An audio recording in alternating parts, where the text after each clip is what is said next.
Hey everyone, good evening. Can you hear me okay?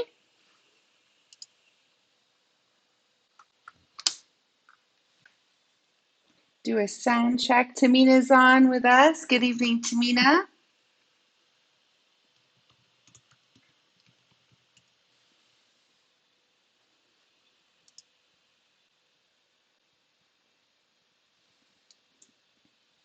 Can you hear me okay, Tamina?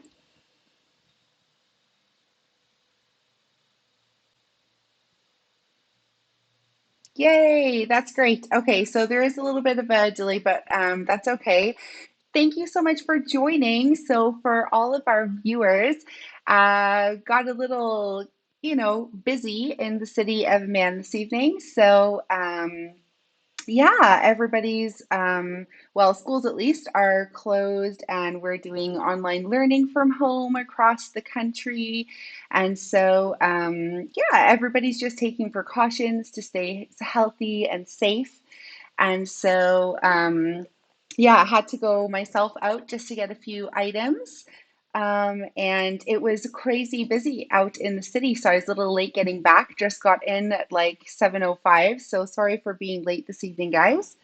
But thanks for checking in late with us. It's really nice to touch base with everyone and um, give us a shout out in the chat and let us know your name and where you're joining us from today before we get started.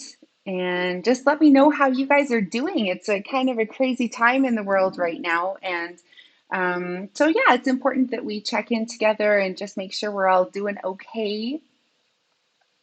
So for myself, I'm working from home, and this is Simba. Simba's actually here. We'll say hi to Simba.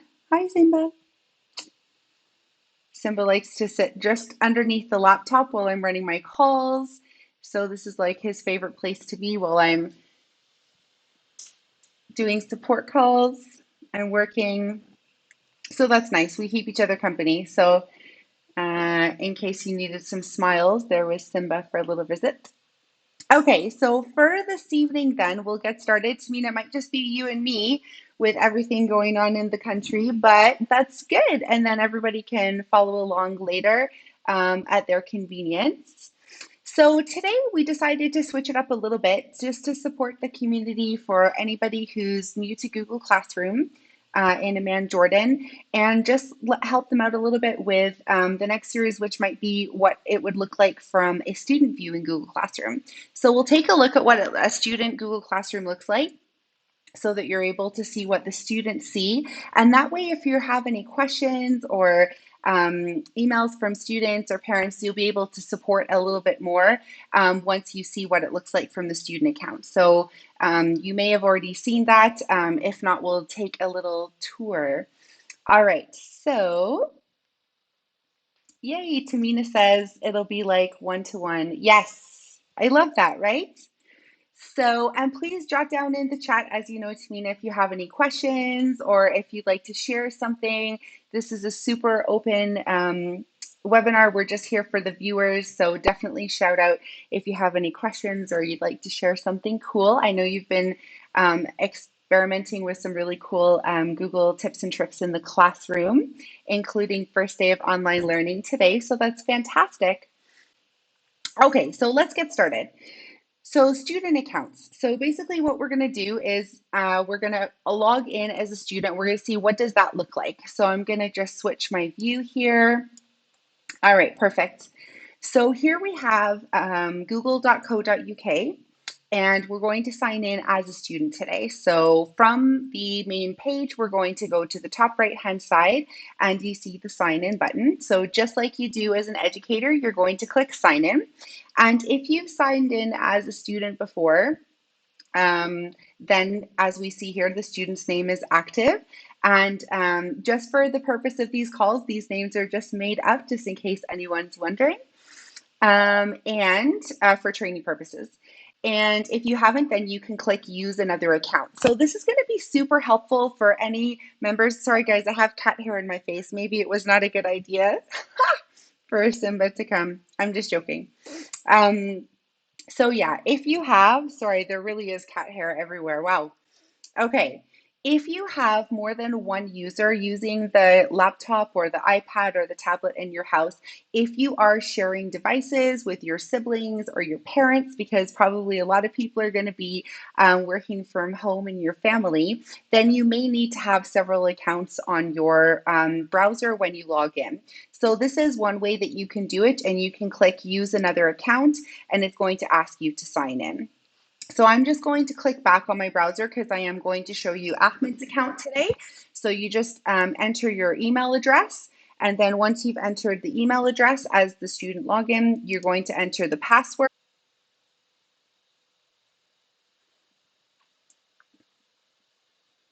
Okay, we had a little bit of a technical difficulty, but I have rebooted the browser. Let's see if that goes back again. I wonder how long that took before I went live. I haven't experienced that before, so Tamina, let me know. Hopefully you're still there. Um, my streaming connection lost, so I had to reboot the software for that. So, as I was saying before, when we go to Google and you log in as a student, the students should have their logins. Okay, thanks, Tamina. That's brilliant. If that happens again, just stay by and I will reboot it. My poor laptop, I feel so bad for her. I've been doing a lot of video recordings to help my school and everything. So it's been under a lot of pressure the last few days. So sometimes the hardware crashes a little bit. Sardar, welcome. How are you? Where are you joining us from this evening? Actually, it wasn't the browser that crashed at all. It was my streaming software. I'm using OBS to stream through YouTube, so it was the OBS that crashed. But we are back in business. Okay, so just jot down where you're calling from in the side, and I'm going to keep going just to not waste any more time. Okay, so from the Google browser, we have now logged in as the student, and we entered the login details, the user email, and the password. So when we get to here, students are able to access their Google Classroom from the Google App Store in the top right-hand side. So when we go there, if I scroll down, especially if it's a new student just joining in, you probably won't see Google Classroom in the apps because they haven't used it before. So the first tip that I always recommend to families is to click on either Gmail or Google Drive or Calendar. So I'll just use Calendar for this call. And from the calendar, once you have a Google app open, then you'll be able to click on the App Store again. And what will we see? Google Classroom. There we go.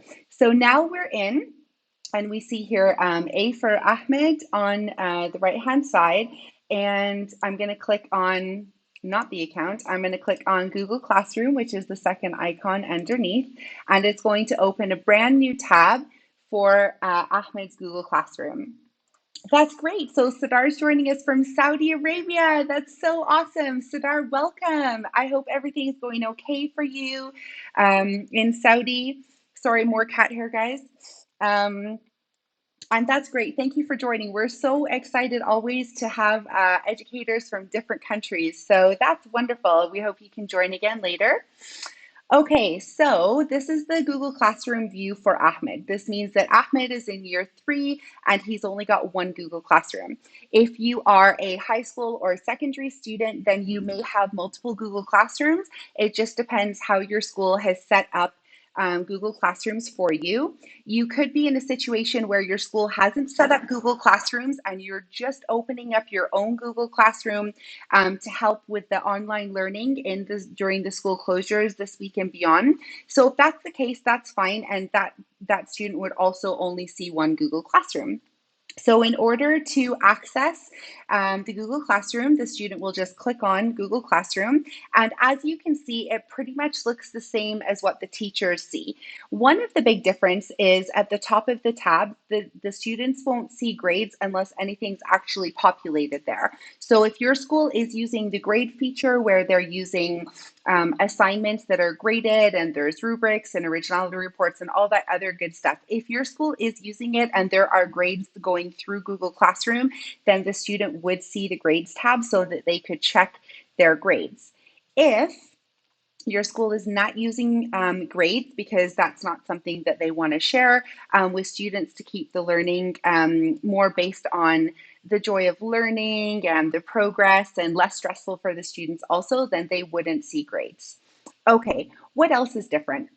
On the left-hand side, there's a little box there that says upcoming. So the student will be able to see right away if there is any work that's due soon.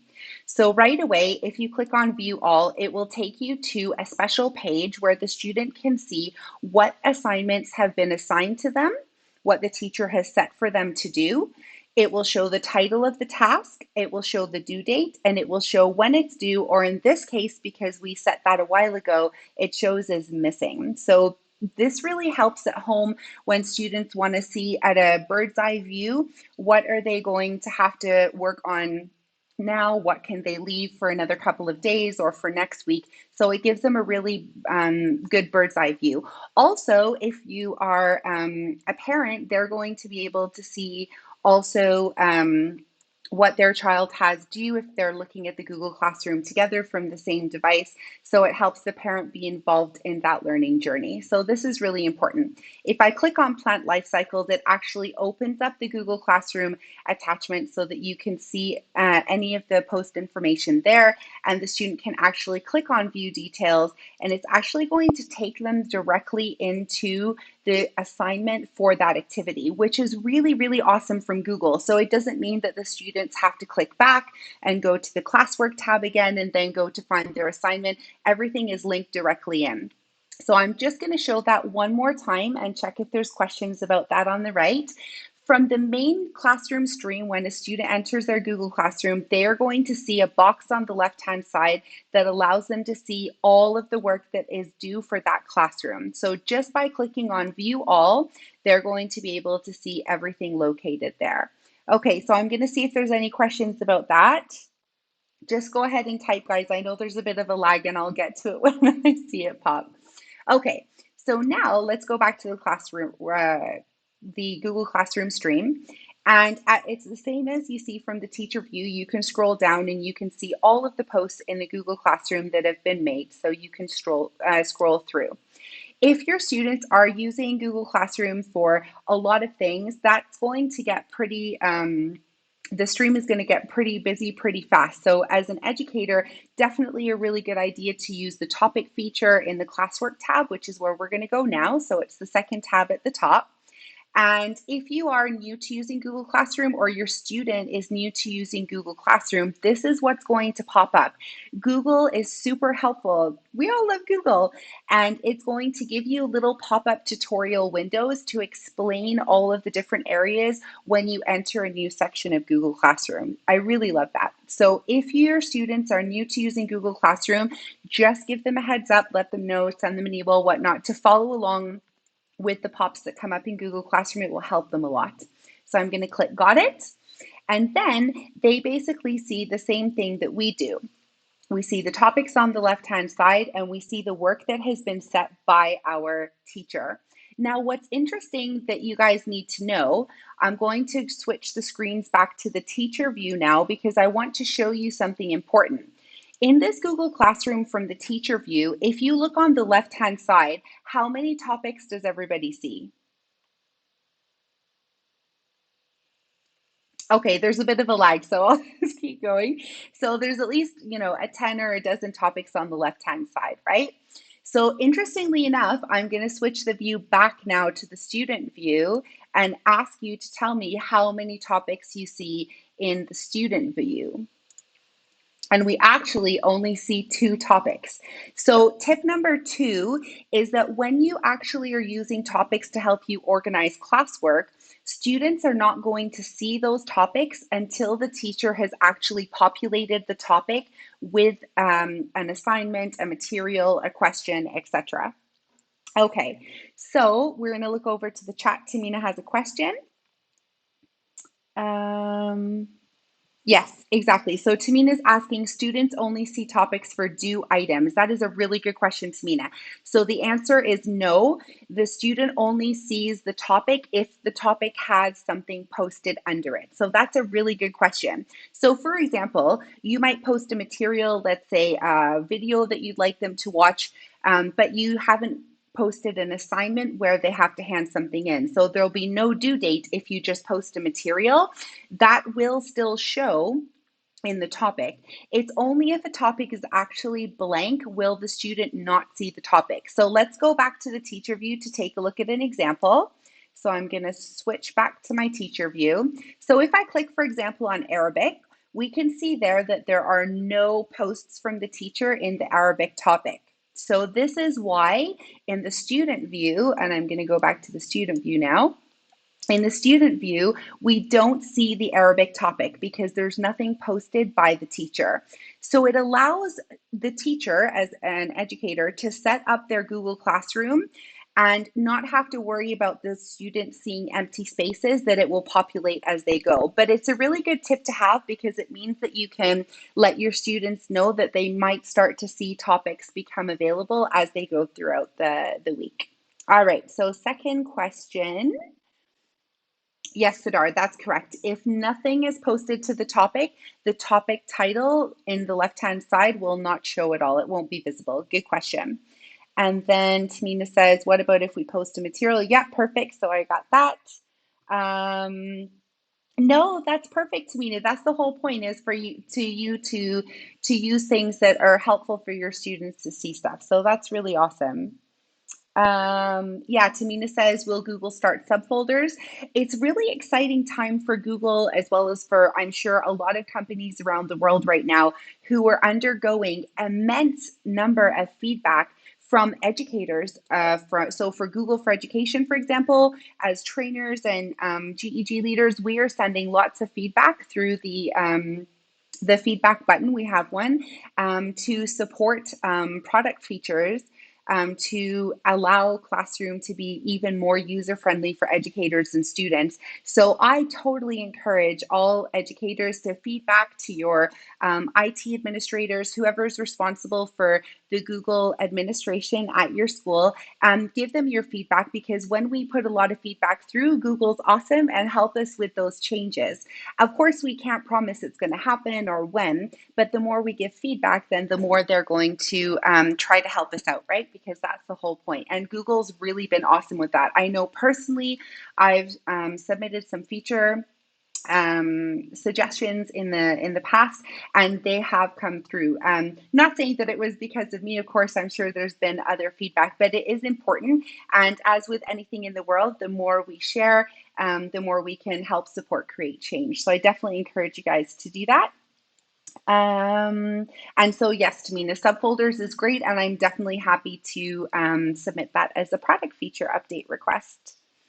Yes, that's awesome, Sidar. Exactly. There is always room for improvement. And I love that. I love that about technology in general, that it's always trying to grow and help the needs of the communities globally. So it's lovely. Okay, so let's keep going then if there's no other questions with the next tip. Let's take a look at an assignment. So here I'm going to open up the plant life cycle. So I'll go to science, and we see here plant life cycles. First of all, it shows us in the right-hand side of this assignment that is the work is missing. So the student is able to know right away that the work is missing.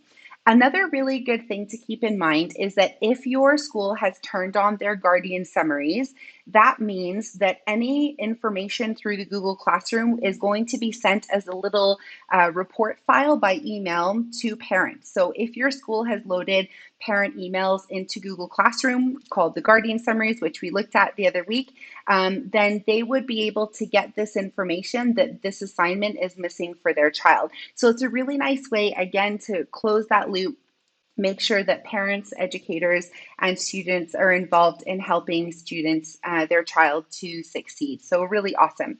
So let's go ahead on the bottom left and we'll click on View Assignment. And we see here, this is what the screen looks like for students. So they have the information from the teacher, the title of the lesson, the teacher's name, and when it was posted, and also if it was edited, which is really important to know because sometimes I'm also one of those people that sometimes realizes, I forgot a link, or, oh, I forgot to mention this. This is really important. And sometimes I will go in and edit the post. So it really helps students because if you've edited the post, they are not going to receive a new notification that the post is edited. But when they go into the Google Classroom assignment, they can still see when the post was edited, so they know if they have seen the information the teacher added or not. So that's also another good feature from Google. Okay, in the top left-hand side of the classroom assignment, the student again can see the due date and the time that it's due, and then they have access to all of the information underneath. So again, we have the requirements, we have the questions, and we have all of the tools. So if we click, for example, on the first tool, which was the first step, it's going to open the video that the teacher has asked students to watch. So it's really easy, everything is clickable, and students can open things right away. And then on the right-hand side, again, clickable link to the Jamboard file. We took a look at that in the last lesson as something that the educator had set. So as you can see as a student, right away, I can go in and I can start. So I might say, right, I'm going to choose a new slide and now I'm going to start my work. And they're going to start. Plants are, and then they can start at it and start drawing in Jamboard. Who doesn't love Jamboard, right, guys? If you have not tried Jamboard out, you need to give this a try. Super, most awesome collaboration tool ever, in my opinion. Free whiteboard, collaborative, it's awesome. Okay, so when the student closes the Jamboard, this is another tip for you guys. So the student's done their work. Let's say they've added that sticky note on slide 4. They can make it a little bigger, they can turn it. Okay, so let's say that this was their little doodle, and we'll just add something else just for fun. Plants. Who doesn't love plants? Oh, red. We'll say a tulip, maybe? Okay, don't laugh at my drawing skills, guys. Okay, no yellow since it's a tulip. All right, so Tamina's asking, are there straight lines on Jamboard? It's a really good question, Tamina. So we see here on the left-hand side, there's the pen tool. So you have the marker, you have the highlighter, and you have the paintbrush. And as far as the lines go, it doesn't look like there is a line feature, no. This is the magic highlighter, so this is pretty cool. And it erases when it finishes, so you can give that a try. Yeah, it's super cool, Sidar. If you haven't seen Jamboard before, take a look at episode 2 or 3, I think, for the mini PD channel, and we did a whole run through of that, but it's really cool. Tamina, I'm gonna send that as a product update for you for the lines. So perfect, thank you for that. I think the whole idea of Jamboard, just to be honest with you guys, is I think that it's just something really simple that students, even at a really younger age, can participate in. So it's really awesome. You can, Tamina, to be honest, as we looked at before with the picture, you can look for, use Google image search to look for free images. So I suppose, let's just take a drive together in this. I suppose you could look for a line. Okay, let's try a straight line. There we go. Okay, check this out, Tamina. Are you ready? I'm excited. Okay, so Tamina asked, could we use a line? We couldn't draw one, but we can totally add one. Now that's also interesting because it put this picture on the back and I might not be able to put it on the front. But I'm going to add the feature for you, Tamina. Let's see if we can put that. There we go. So they work in layers still. So you could bring the sticky note over top of the line. And let's see what we can do with the draw tool as well. But see, when I moved it, I lost the, do you see what happened there, guys? Okay, let's try. Yeah, it won't actually stay on the top layer. It will let me edit it, but when I click off the sticky note, it still goes behind it and I'm not able to bring it to the front. But this is really good feedback. I am gonna send this, Tamina's laughing at me, I think, because I found a way to add a line to the Jamboard. But that's what we got to do, guys. We are Googlers, and that is what we are all about, is experimenting, learning together. I love this stuff. Okay, thank you, Tamina. So gonna add those 2 product updates, and we'll see. So what does this mean? The student has added their work. So let's say, for example, that is their work. They've added slide 4. Perfect. All they need to do now is close the Jamboard tab. They don't need to click save because Google is all cloud-based, so it automatically saves their work. So how do we make sure of that? Now that we're back on the Google Classroom activity, we can click on the Jamboard file again, and when it opens, we should be able to see where the student left off. So, drum roll. Okay, all the way to the right. Voila, and there is the student's work. So sometimes I actually get a lot of questions about that, like, is this going to save or not, especially if students are new to Google Classroom and they haven't been used to working with cloud software before. They are going to have that question. How does this save? Where is the save button? So it's that whole idea they need to get used to of it being saved to the cloud. So definitely a good tip to remind them of. Okay, so now that they've done their work, they don't need to submit anything else. However, if you are learning at home right now and your teacher has asked you to share something that you've maybe written on paper or drawn, maybe they would like you to identify the shape of something. So this is my chapstick and you're showing them something they want you to identify. Maybe you want to take a photograph and label it with your iPad or your device. You can still add to this assignment. So sometimes students think that what is posted by the teacher, that's all they need to do. But no, our students can be creative. You could even leave it open for them and they could choose how they would like to submit their work for you. So all we need to do on the top right hand side for students, they're going to click on add or create, and the same files open as you're able to do from the Google Drive. So students can either search in their Google Drive for their file. So for example, if they took a picture of something and they have saved it in their Google Drive, just like we add work from our Google Drives when we're setting assignments, then they would click on Google Drive. They can also add a link. So if they've created something or if they want to share something in the assignment that already has a link from the web, then they can add the link button there.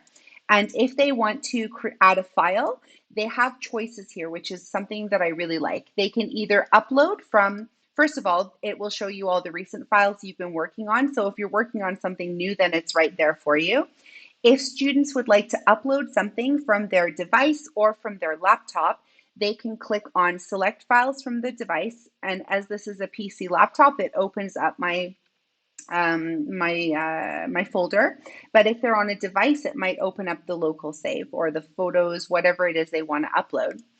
If, however, you're on a PC or a laptop and you'd like to drag things in, you can do that. So I'm actually going to go over here and I'm going to take a photo and I'm dragging it into the window and it's going to add it to the Google Drive. And then I'm going to click upload on the bottom left and it's going to upload my work.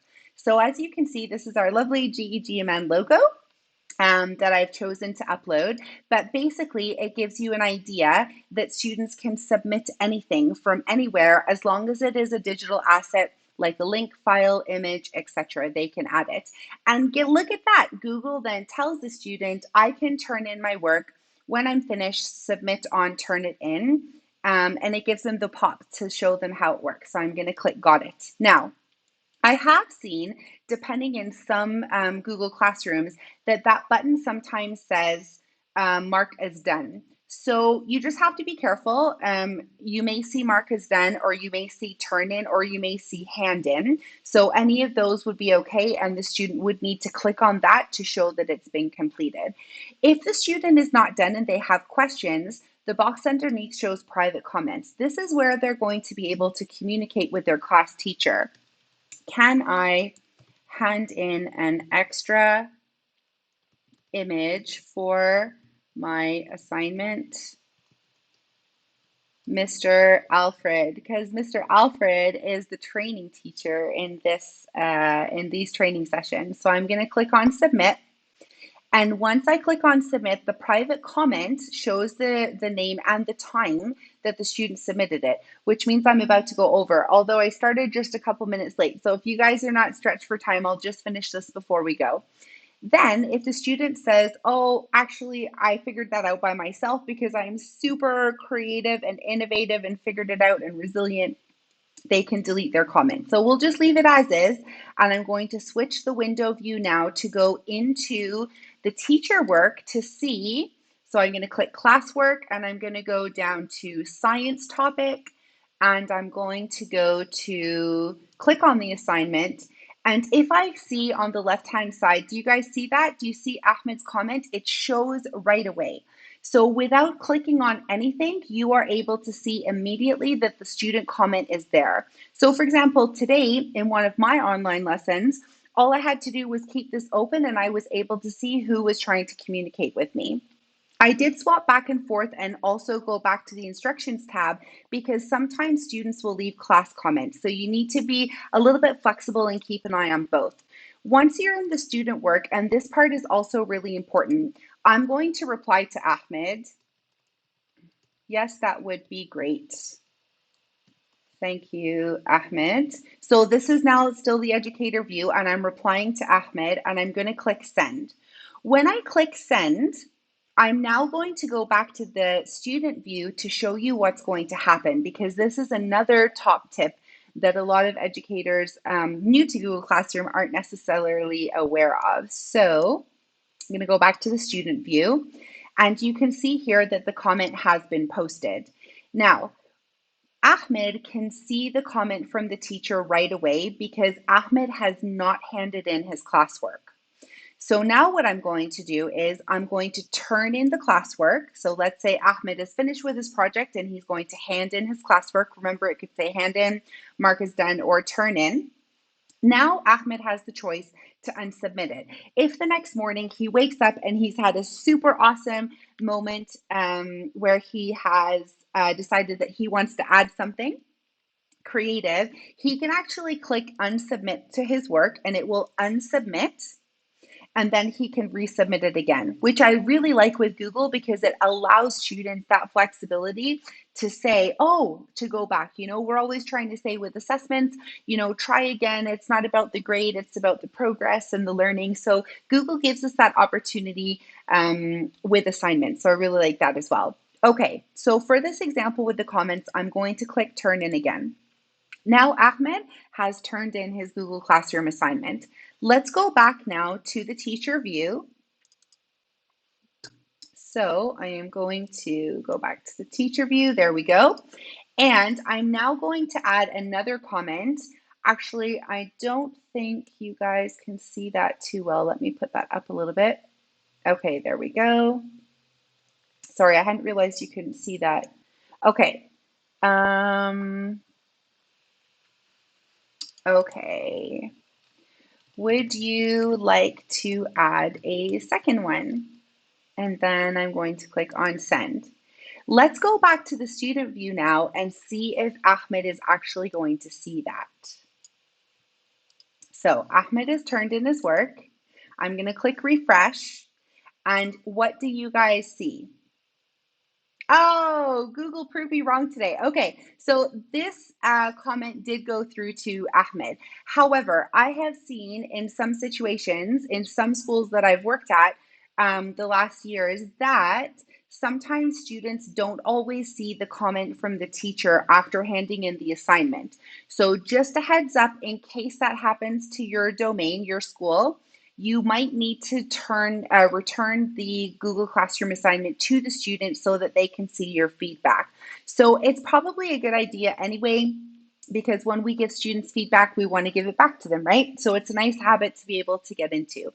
So definitely, I'll go back to the teacher view. What we can do here is we can take a look. We've given him his feedback and we can click on return. So you can do that by clicking on the assignment that you'd like to return, or you can click on all students and return them all, even the ones that have not submitted their work. So there's different ways you can do it. However, since it's just Ahmed's work we're working with, I will click on Ahmed and I'm going to click return to return his work to him.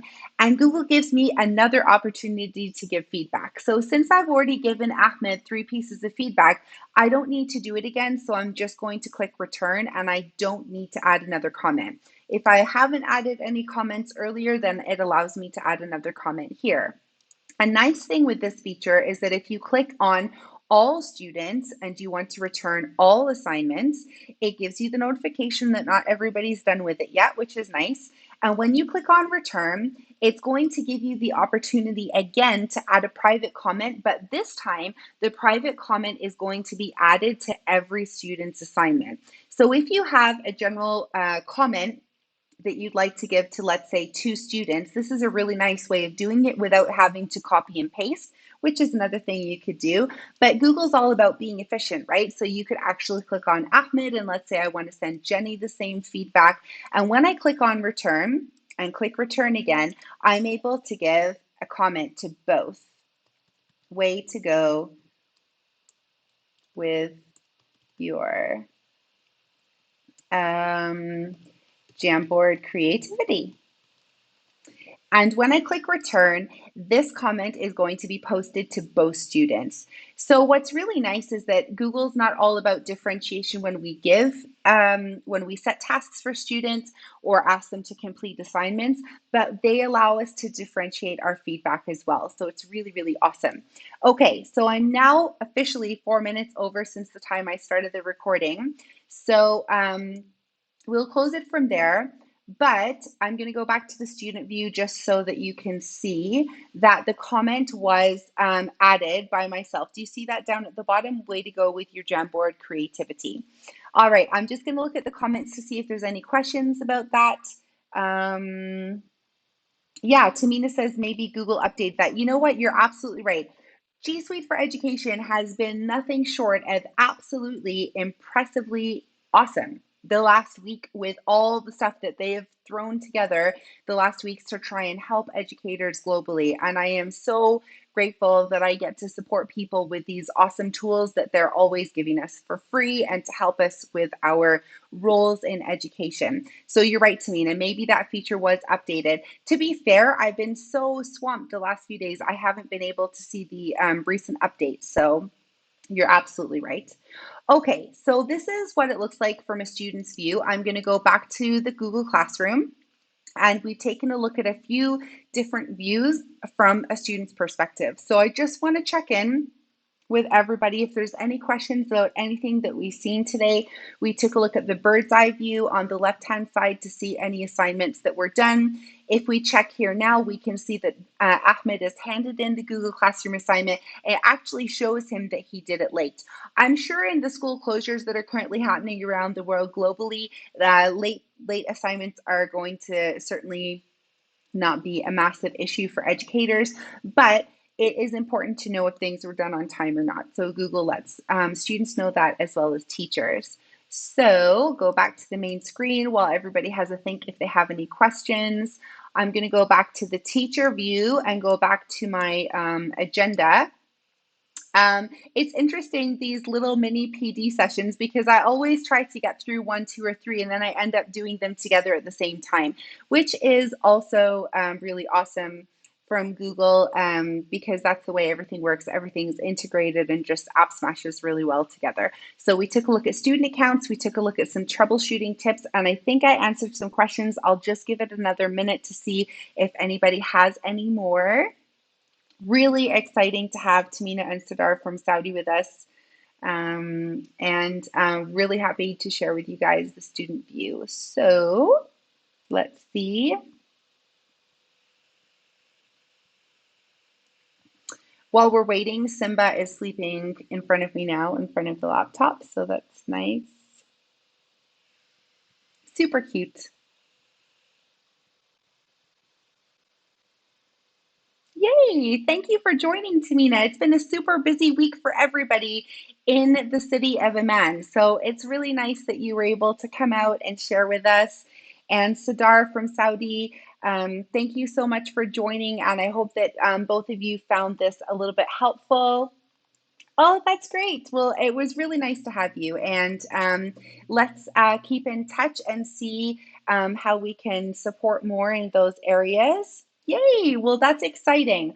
I'm really sorry I wasn't able to send any earlier notifications. It's just been absolutely crazy week for everybody, but Yeah, thanks so much for coming out, Sidar. So I'm going to leave you guys and go and get some food because I'm a little hungry. And thank you so much for taking time out of your day for joining us. And keep up the great Googling work. And do make sure you join us on Facebook or Instagram and the Google group so that you can get updates and notifications. We'd love to get your further feedback on other things that you would like to see because these webinars are for educators. For you. So if you would like to see something on the next round, please just comment in the chat and I'm more than happy to support you all with that. Great. Okay. Yes, Sudar, we are holding this every week. It was supposed to be a bi-weekly thing, but since the closures were coming and whatnot, we will host this weekly on every Tuesday. And we also host a 1 hour session at the end of every month. So that's going to be on Tuesday, the 31st of March. And it will host all of the updates that Google's gone through during the month, as well as some cool tips and tricks for using some tools in Google. So it's really, really awesome one to attend as well. Yeah. Yay! Tamina's going to be using the bell notifications. That is so true. You know what? There was there was an important Google trainer video that I missed yesterday because I didn't have my notifications turned on. So absolutely good idea. All right. Yay. You're very welcome. We hope to see both of you again. And if you joined us after the fact in the future and are watching this behind, then thank you for joining us. And we hope that some of that information was helpful for you. And we look forward to supporting you in the future. So thanks again for joining. And until next week, happy Googling, stay safe and stay healthy, everybody. Bye.